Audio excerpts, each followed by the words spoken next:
Welcome to the National Workplace Bullying Coalition April webinar presentation. We have a special guest today that is presenting, Sheena Shilton. She reached out to the coalition with an interest in combining efforts in raising awareness about workplace bullying and mental health and addictions that are tied to that. And so we want to welcome Miss Sheena Shilton to the webinar platform. I want to introduce Sheena to you. She is the founder and owner of Elleten Recovery. She has over 20 years experience in the addiction and mental health field. She's worked with a variety of complex issues that can arise from these difficulties. She's extremely passionate about delivering addiction treatment to individuals, families, and groups.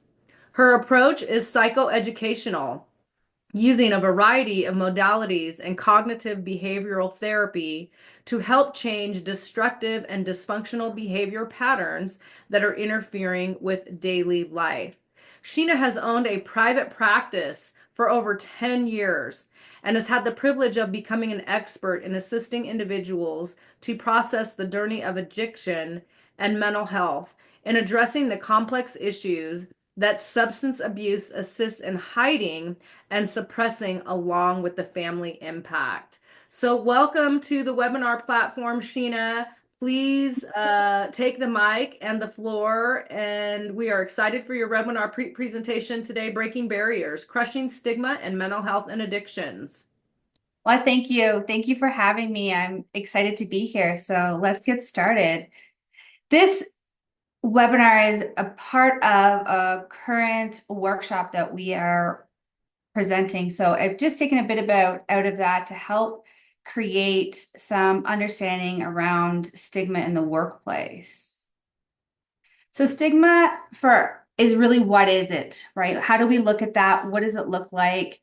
What does it look like in the workplace, especially? So when people talk about others and using descriptive words, or how they decide to use or describe or talk about the language, right? So it really comes from negative attitudes, ignorance, fear, prejudgments, and a bit of discrimination. So that's what stigma is. And using descriptive words of crazy or weak, or right now there's a big trend of using mental health diagnosis in a way of describing how someone acts or a belief system that they currently are projecting onto an individual. So really it is how we perceive an unfair, biased opinion about someone.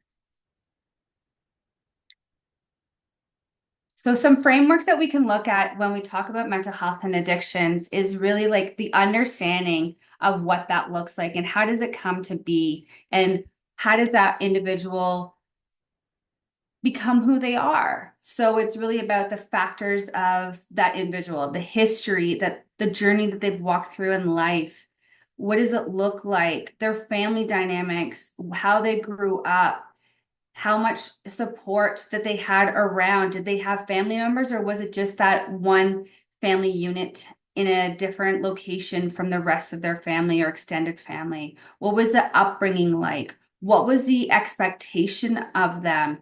What was the social norms in the environment or the community that they lived in? What is the cultural aspect of what this looks like? And what are the media? So media, when I refer to media, it's all movies, TV, social, video games, anything that is some sort of screen is the media that's projected upon. So all of these factors really take a shape into who we are as individuals. And especially when there's mental health and addictions at hand, you have to look at this. So some common things that we talk about when we talk about or think about mental health and addictions is the nature versus, is it nature, is it nurture, right? So it is a ongoing question. However, I think it's a complex of both, right? So mental health addictions generally are a derivative somewhere in the family history, bloodline. I always very compare it to other types of illnesses, cancer. We always are asked when we go to the doctors, how close is the cancer? So did your aunt, your uncle, whoever had it, is a predictability of possibly you having it. So addictions and mental health is very similar. So we always want to know how close in the bloodline is it, and not necessarily meaning that you're going to get it or it presents itself. It's more or less there's a higher probability. So the other thing that we always want to look at is when we talked about the factors of family norms and cultures, is what were the coping skills like? What was the trauma that was presented in that family or around the family or part of the family or some sort of interaction? What was a childhood from the perception of the individual who may be struggling? So in their perception, was it a loving home? Was it emotionally safe? Was it physically safe? Was there an opportunity to speak about feelings or thoughts? What was the external and internal support figures regarding mental health? And so what I mean that is, did we have external family? Did we have friends? Did we have a community that was allowing safe space to talk about emotions or hardships or complexes that were coming up in daily life or an event or any way of debriefing? Was that available? Was that space provided? So that's what we kind of need to remember and understand when we're trying to reduce stigma. These are all factors that are part of it. So understanding a few factors around this is the cultural frame. Is cultural beliefs are huge in shaping and playing a part in how we deal with mental health and addictions. Also, the authenticity of acknowledgement and the willingness to possibly get help or look outside their culture or look outside of the family home for that matter, right? So what does that look like, and understanding how that may impact that individual, but also the stigma that may be a fear. So that culture may hold some fear in looking outside or even acknowledging it, right? So there's some sort of struggle there. The family upbringing is also the dynamics, the environment, the childhood, the family expectations. Was it a safe place? And I always use, was there a child raising another child, or was there a parental adult vacant at times? Was there stability? Was there financial stability? Was there food? Simple things, right? Like some of us take for granted is food or electricity or housing. Was that all there? And these are all contributing factors to how families with mental health and addictions possibly normalize, view, or look at what they're going through and may be reluctant to reach out. Education awareness is, how was education viewed is one thing. Was it formal, informal? Did they graduate high school? Did they go on to post-secondary? Was it supported or encouraged? And then through that is how we also become much more versatile and understanding in mental health and addictions. We are a little bit more exposed to more understandings, maybe hopefully reduce some fear or lack of empathy. And around that is we can also create compassion, empathy, compassion, encouragement, and hopefully reduce stigmas around or stereotypes around certain perspectives. So how media portrays mental health and addiction, I always use the example of addiction is, a flask or something in a paper bag, sitting in an alley, someone who has not possibly showered or is hungry and sleeping on the streets, but that is very few and far between.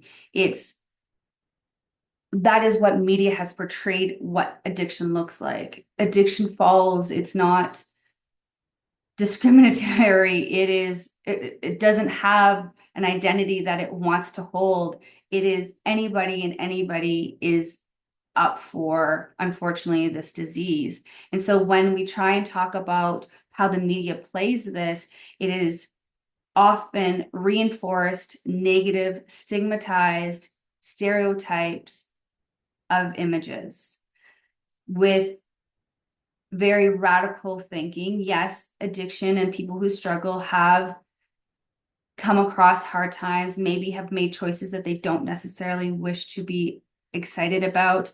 However, it is perpetuated by the media. Okay. So this is just a case study that I always thought it was interesting because I know I've witnessed it, I've seen it. I know a lot of individuals have experienced it, unfortunately. So Sarah, I'll read it for you. Sarah is a high-performing employee, has been struggling with severe anxiety for the past few months. Her condition has affected her ability to concentrate and meet deadlines. During a team meeting, her manager, Tom, comments to a colleague, Sarah has been slacking lately. She's always making excuses about feeling anxious. Maybe she should toughen up, just toughen up. This is unfortunately an experience that many of my clients have noted. And it's really unfortunate that this dedicated employee is viewed in these types of images from her manager without any sort of conversation. So how do we look at it, or how should it be really depicted? Is Tom is making inappropriate comments to another colleague, making fun of or poking fun at or dismissing her anxious feelings, and has a really clearly a lack of education, understanding, and no empathy with the whole toughen up comment.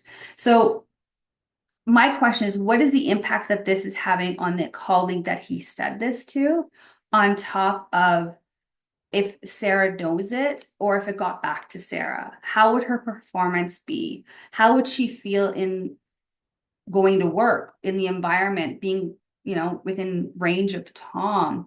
And also now she fears, possibly, if she finds out, what this colleague now may think or feel, right? You're putting this colleague in a really tough position to have such a negative comment made about another employee.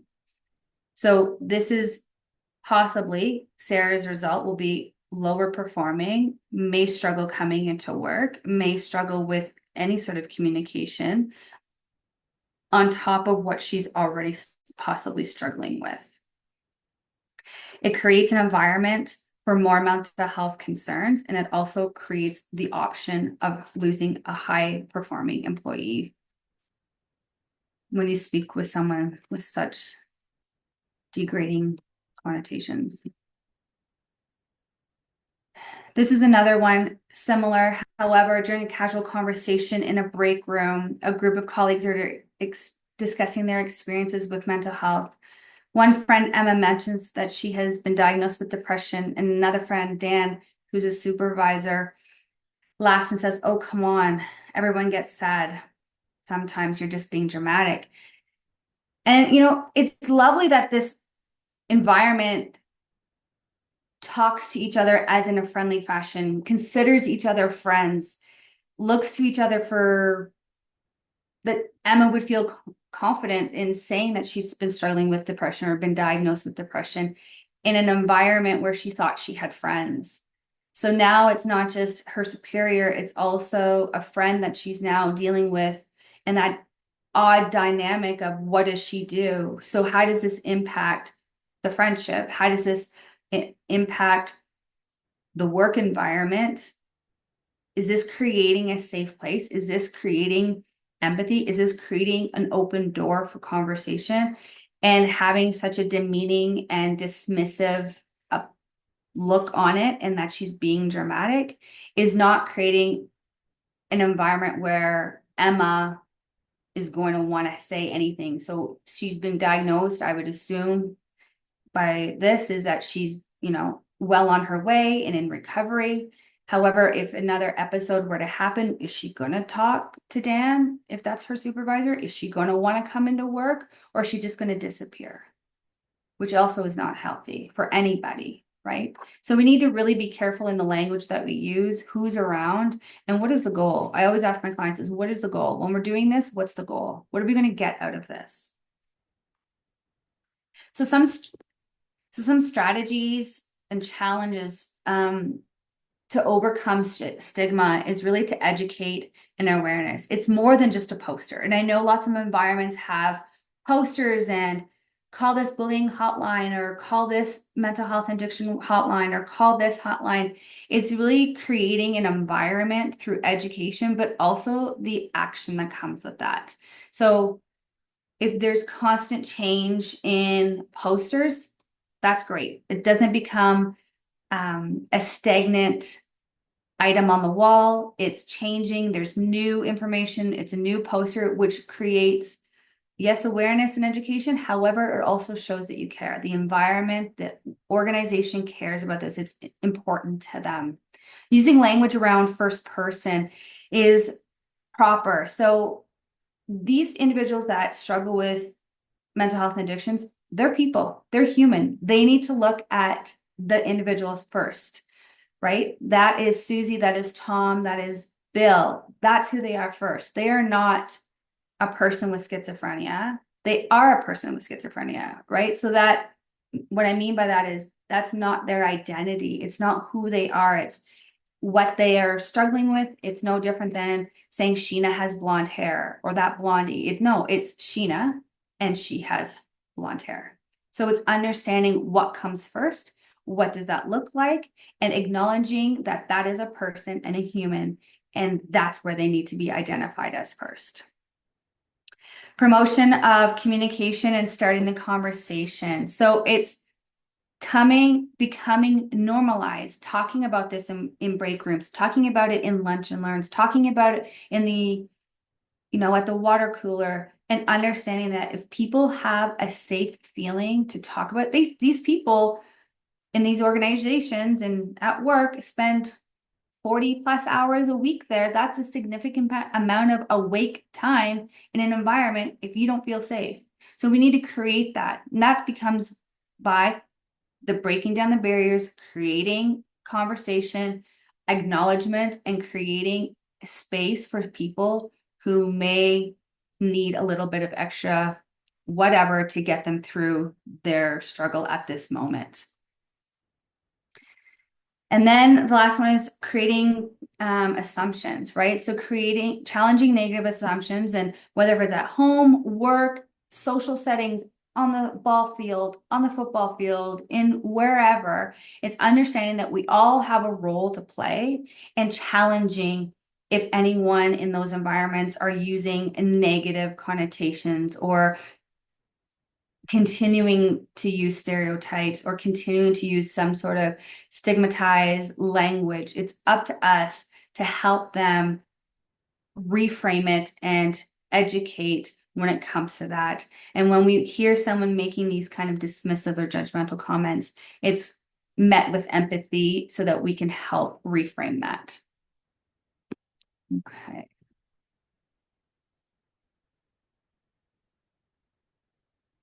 So overcoming it and eliminating in the workplace is always a struggle. It's around conversation. So understanding mental health in the workplace is a barrier when creating. So the biggest thing is always the worry. So when someone in the workplace is struggling, it's their worry. It's occupying most of their available space. But the other thing too is they always worry about is what's the impact. So by coming forward for an employee and coming forward and saying, hey, I'm struggling, what programs or services or what can you do to help me? I need help.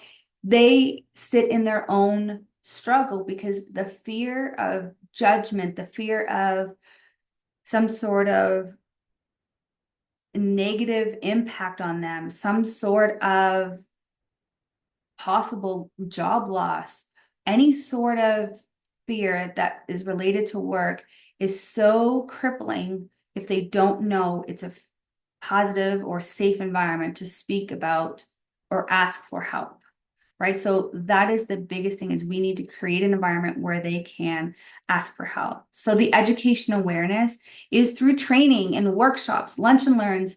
And I always say is be a corporate hero, right? Be a corporate hero, be forward thinking, be a leader in direct partnerships. And that's a huge thing, is direct partnerships. Have these partnerships come in and do your mental health training, have them come in and do workshops, have them come in and do lunch and learns. And familiar faces always go further. So if my employees know, if they see, I'll use myself, Sheena walking through the hallways, and we've had her in here a couple of different times for lunch and learns or training of this and that, they're a lot more apt to reach out because they know it's not a foreign person, and it is easy to communicate. There's hurdles that don't need to be had if you have those partnerships with service providers.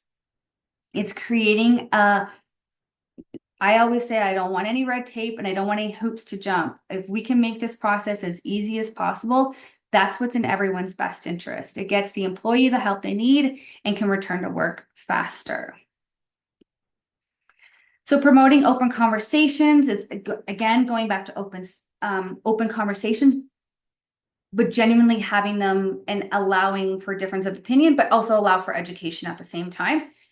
And staff coffee. So I've worked in a couple different environments in my clinic as well. The first half hour, 45 minutes a day, no one does any work. It is, we're connecting, we're creating safe space, we're having coffee, just start to the day, see where everybody's sitting. If there's anything that needs to be dealt with, or if someone's not feeling well or this or that, this is the time for them to kind of say, hey, can you guys pick up a little extra slack today for me? I'm just not feeling my best.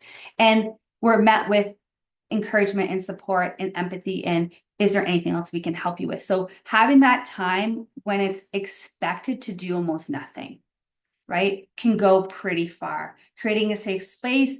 And I always say close the hierarchy. I've worked in environments where there's a definite disconnect between supervisor or managers and frontline. So if we can close that gap, that's a lot more inviting to an employee who may need to talk to that supervisor for some sort of assistance or guidance on what to do or where to go and what kind of programs, if that gap is closed and it's not so daunting.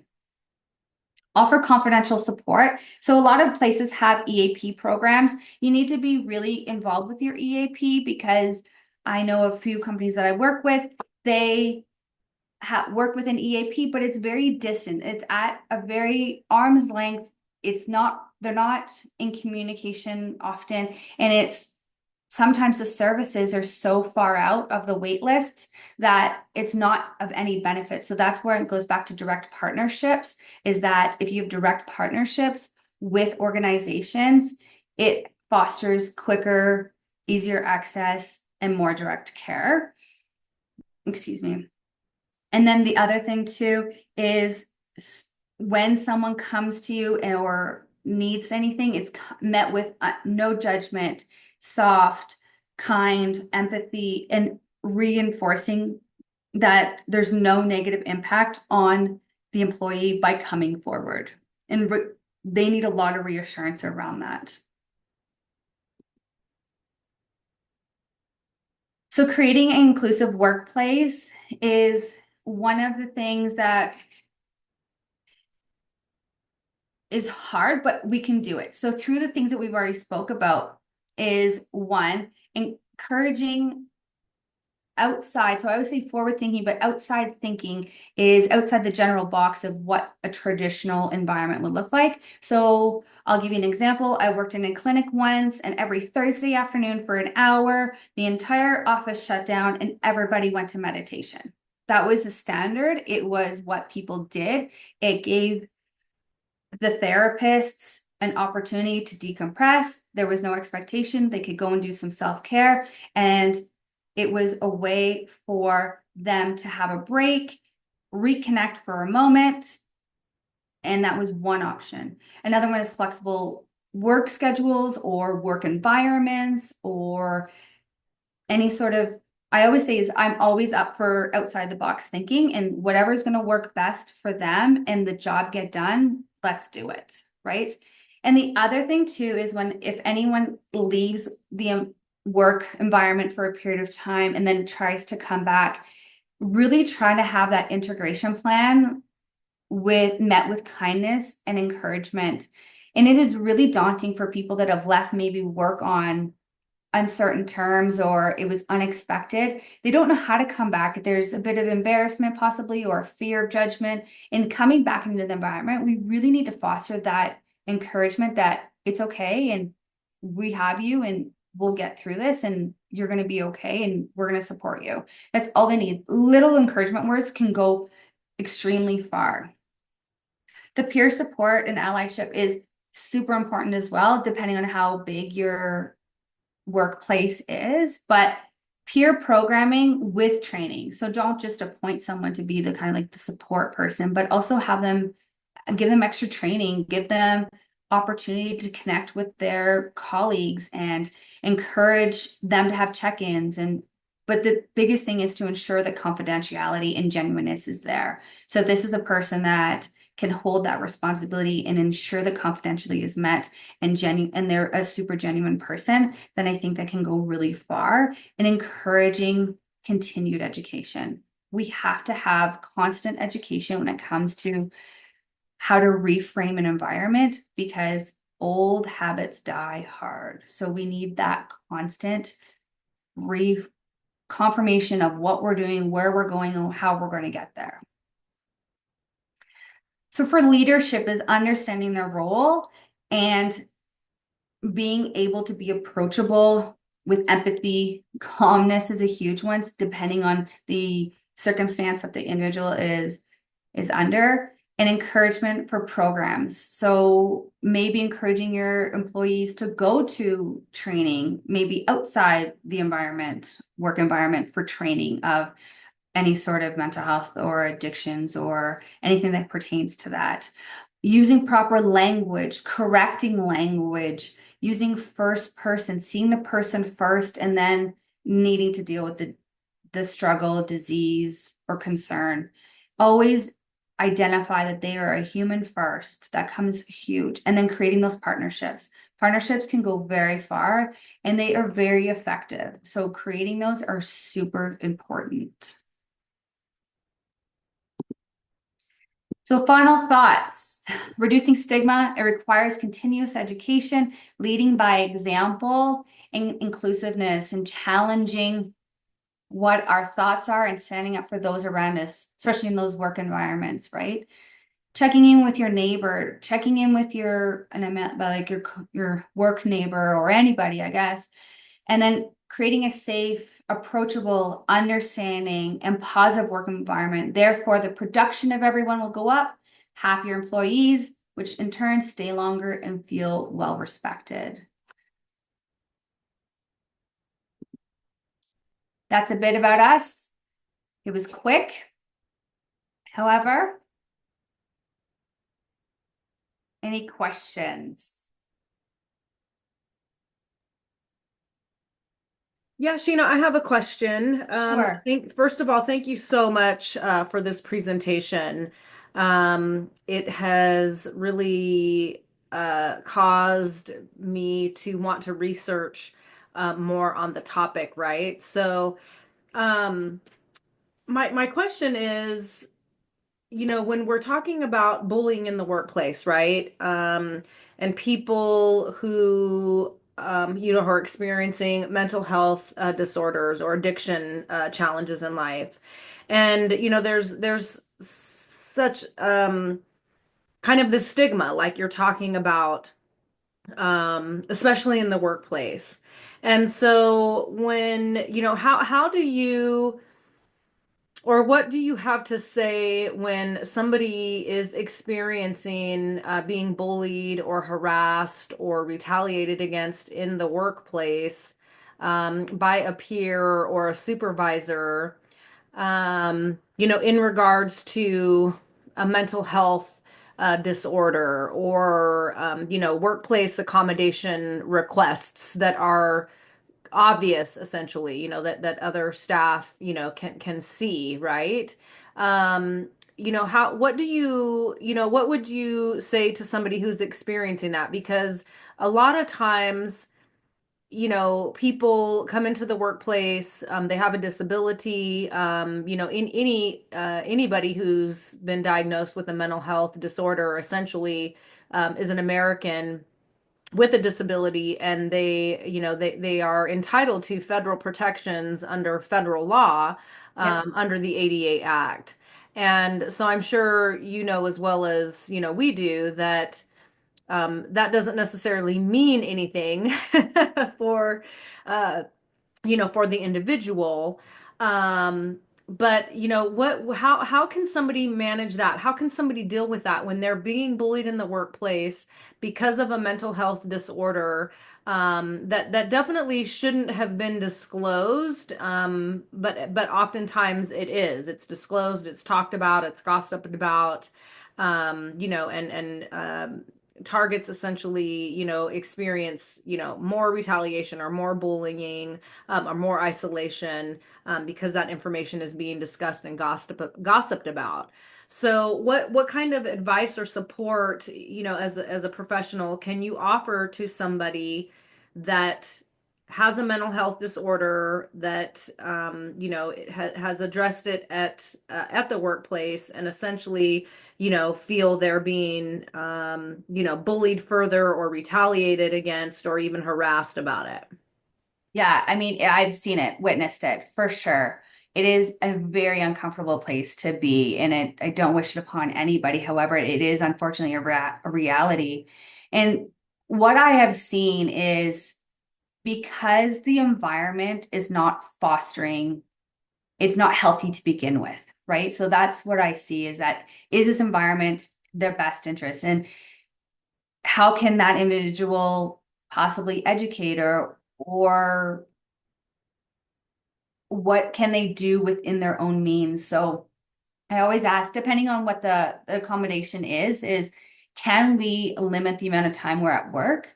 Do we have to go to the break room? Can we go outside? Can we use our skills that we've used hopefully in therapy or that we've gained somewhere along the lines? Can we depend on those? Are there options for you? Do you have to talk to someone or can you sit with earbuds in and not listen? How do we communicate with our superiors when maybe they're not on board with the accommodation, but remembering that if I had a broken leg, you would allow me to use crutches or put my foot up, right? So it's something that we have to educate. And I understand it's so taxing to have to advocate for yourself all the time or be in an environment where there's no understanding or lack of compassion or empathy. And it is really a place to foster and continue the mental health struggle that they're already having. It just Yeah. reconfirms what they're already struggling with. And Hmm. so I always ask is like, what is the gain and what is the risk that they're exposed to? Hmm. And is it worth it? Right? These are decisions that they have to make. And I'm not saying they're right in leaving the place of work, Right. because that's most of the time what my clients end up doing, right? It's Yeah. not a healthy environment. They know Right. it's not a healthy environment, Right. but we're always caught by the paycheck, right? Yes. So can we work together through therapy or through a support network in getting you to a place where you feel comfortable in helping the environment change or educate, or is Mhm. it an environment where that's not a possibility and moving is going to be in your best interest? And it becomes Yeah. on what can I control? What am I willing to take? What am Mhm. I willing? What's my available space? How much like time and energy do I have to put towards this? And what is the best case scenario for me? Right? We always have to Yeah. think of ourselves. Like if we're in a poor environment like work and it's constant, that's going to affect you. Right. And it's going to ripple into everything. So even Yeah. though you're there for 8 hours, but that trickle is going to continue and it just Hmm. gets thicker and thicker every day. So Yeah. what's the cost? What are you willing to do? But I always say is try and use skills. If you can't leave, use skills as If you can, put your earbuds in, take lunch break walks, go sit Yeah. in the sunshine, Yeah. read a book, use meditation, use any sort of skills to try and like decompress the short moments that you get at work Hmm. to try and recalibrate so you can get through the next few hours. Yeah, great suggestions. In the beginning of your presentation, you talked about, people suffering with mental health disorders, addiction, et cetera, et cetera. You as a provider, as a clinician, look into a person's past and history and upbringing and childhood. And, those things are so important. We talk about adverse childhood experiences or ACEs, right? Yep. And, just speaking for myself, um, I've learned a lot over the last 5 years regarding my adverse childhood experiences and understanding how that trauma really essentially framed my perspective of the world around me. And so, being a child in a very abusive, physically abusive, alcoholic step parent household, um, growing up and turning into an adult, my perspective was, going out into the world going into the workplace, just going out into the world, period. There's an abuser in here somewhere. There's an abuser here somewhere. Yep. And several, times throughout my adult life, what do you know? I found the abuser, right? And so, having a level of consciousness about how I was raised, the environments that I was raised. You talk about money, right? Like, was there financial structure? Was there financial stability? Those things can cause trauma Oh, in 100%. yeah, in a person's, adult life. And so, and I'm getting to my question here. I just, really wanted to frame it because this is such an important topic. And I really, truly, I believe that every single human being, has experienced some type of trauma, Yep. growing up. We, it's common, and I feel that society paints this picture that it's just a small amount of people, and those are the others, when in fact every single human being has experienced some level of trauma, 100%. yes, growing up. And so if we can open up the conversation and we can talk about it, and we learn that we have these commonalities, like you're saying, the education. Um, so my question to you is, how do targets, because I feel that, a lot of people in these major corporations and these organizations that are huge, they have this philosophy of, you come into work, you clock in, we don't really want to hear about your problems. We don't really want to hear about, your mental health issues. Like, we want you to come in here and do the job and then clock out and go home. Yeah. And so if, the people, if the staff, if the employees, the people that are working within these organizations, if we have this commonality and we share this commonality, and a lot of these situations, these people that are dealing with these situations are bullied in the workplace. So how can we as a community, how can we, the people, I don't want to say somewhat normalize, mental health and addiction, but normalize mental health and addiction amongst us, amongst the staff, amongst the people, um, to create change within the organization, within the environment. What suggestions or ideas, based on your experience and your expertise, how can we as a community invoke change, in the workplace in regards to, the education, the attention, the awareness around people with mental health challenges and addiction challenges? Yeah, for sure. So I always say is like, how would you react to someone being pregnant? right? You're going to celebrate them. You're pregnant. Great. What do? You're going to do a gift basket. You're going to give them Mhm. a send away party or luncheon. Mhm. That's what we need to do when we come back. Give them compassion. Be excited. Thanks for coming back. You look amazing. You're doing great. We got you. So it's changing that framework, Mhm. right? It's changing how we look at things. Why does it have to be negative? Why Yeah. does it have to be this mute conversation that no one wants to have? What I've experienced is corporations don't want to open that can of worms because they don't know how to deal with it. They don't know Right. what to do when someone's crying in their office. They don't know Yeah. what to do when someone is like, I'm not okay. They're like, don't tell me. Yeah. I don't want to have to be responsible to do anything. Yeah. Well, and they don't want the liability, they don't want to 100%. stand on the And that's where that liability. partnership would come in, right? If you created this partnership versus, and that's what I'm finding right now with the organizations I work with, is that they're like, go to EAP. EAP is like this figment of some sort of imagination. You call Yeah. this blind. You may or may not see someone for a couple of weeks. Hopefully you can. I just know the experience that my clients have had, and then they sit and they wait for weeks. Well, that doesn't work. We need to Yeah. see someone now. Yes. So creating that partnership, hey, hi, Sheena. I have this client or this worker employee. Can you see them? Great, here. Or I'll go to the office, or here's your Zoom link, whatever. And it's within a very timely fashion.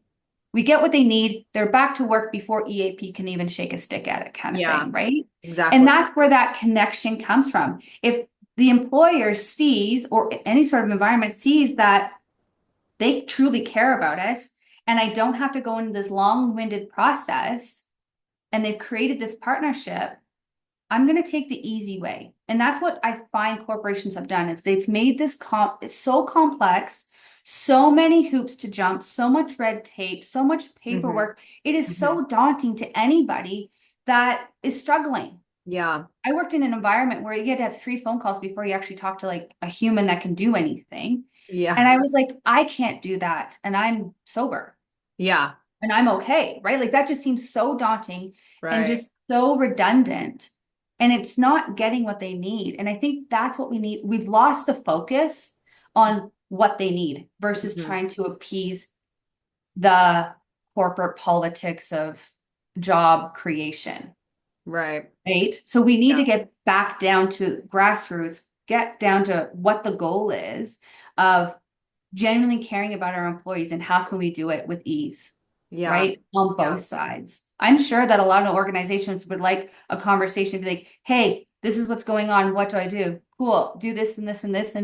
And then we'll make a plan. Let me know or update or whatever, knowing that they haven't taken the liability on themselves, but they have someone on the other end of the phone that can answer and help guide that as a professional outside of that, right? Right. It's no difference if you call a plumber and be like, hey, I have a leak. Well, you don't want to call 3 plumbers and be like, well, it kind of looks like this and it kind of looks like that. Well, it's a leak. I don't care what kind of leak it is. Just can you Yeah. come and fix it? Right? Yeah. I need you to fix So I it. don't understand why I need to call 3 different people to tell you that I got a leak and come to the house and fix it. So it's kind of the same thing is just let's get to the root cause of it and get on with it. Yeah. It doesn't need to be so cumbersome as that what the corporate world has created it to be. Yeah. Yeah, I hear the simplicity of it. We need more compassion, we need more empathy, we need more human beings caring about human beings in Yeah. the workplace, just all the way around, essentially. And I completely agree with that. Completely agree Yeah. with that. We are it's almost non-existent. Just, I mean, even at the grocery store, just in everywhere we're journeying around in life. There's just such a lack of that, the compassion, the empathy, the love, It is. It's true. And loving. I think it's just, it comes from this fast paced world with phones at our hands and people expecting instant Sure. answers or gratification. And I think that comes from like in the work world is the same thing is right. Let's get as much work as we've done, creates Yeah. more profits, but they also don't think about what the impact of their front line and the other economical factors and financial Hmm. implications that have on creating this such high demanding environment Yeah. that in turn is really not. as lucrative as they may think when they look at other factors and aspects of costs when it has, especially employees. Yeah, exactly. We Yeah. have another question from Dorothy Suskin. Dorothy, what is your question? Yeah, so Sheena, thank you. That was so good. Thank you. I so appreciate it. I took tons of notes. Question. So, as a writer, a lot of times, when people reach out and they're kind of working through traumatic experiences, we'll use writing as a tool for, reflection. Like, as a therapist, do you do that as well? And like, what's writing suggestions do you have?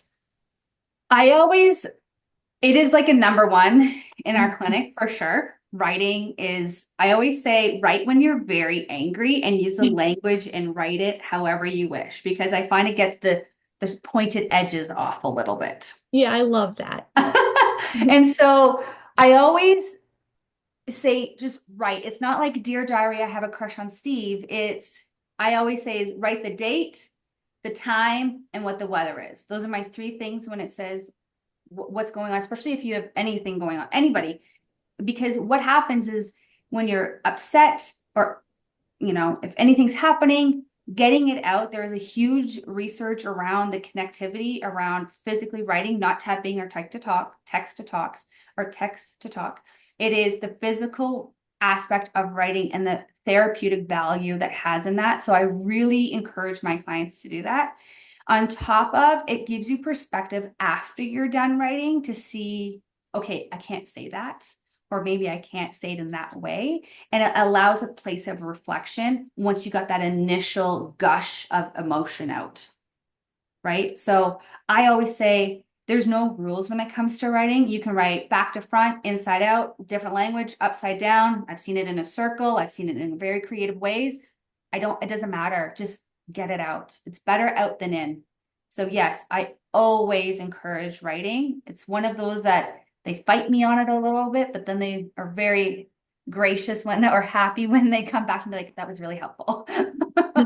So yes, any sort of thing like that. I do have like a journal prompt that I tend to give clients, especially if they're just new into journaling or never have. It's just a way of just, where do you feel it? What does it feel like? Can you feel? I have clients that are so disconnected from their body for whatever reasons that they can't even like physically feel emotion. So then what does emotion look like? And then I'll give them like different types of emotions and making them depict what that would look like for them. Because what I say is embarrassed. I always use embarrassed. So what my embarrassed looks like and feels like may be different than yours. So like, what does that look like? And starting to like make connections with different emotions that are pertaining to what they can depict that looks like. So just trying to create that connectivity through writing and emotional connection for sure.